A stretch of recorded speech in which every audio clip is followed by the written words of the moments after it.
when I grew up, just even touching a computer or a calculator instantly labeled you a nerd. I would say a word in class. I would say something like, oh, I need to go home and download this. And they would, what is a download? And as far as I was concerned, that was the one thing that was mine, and they didn't even understand it because that's how lame they were.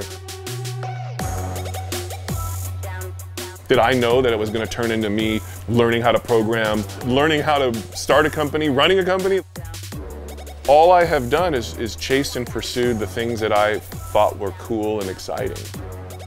And of course, people around you go, that doesn't make any sense. How are you going to make money doing that? Money or success or all that other stuff is a side effect of pursuing what you're passionate about.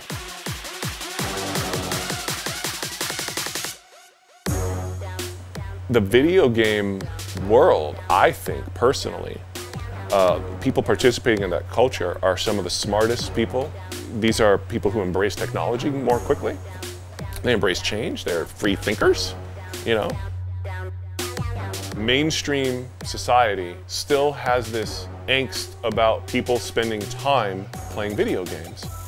They do not have a good grasp of where time spent in that activity goes as it relates to a person's future.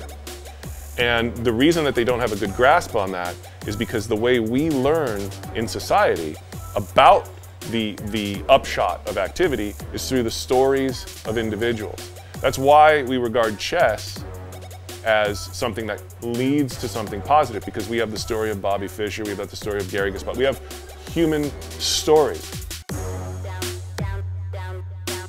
You know, as I step into esports, I see this incredible opportunity to tell those stories and to help players understand their own intrinsic value and to help bridge the communication gap that exists between players and the publishers who view them as consumers only.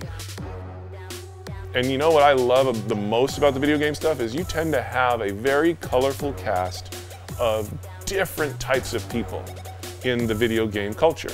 And that, to me, is the kind of message that our country, you know, here in the United States needs to promote.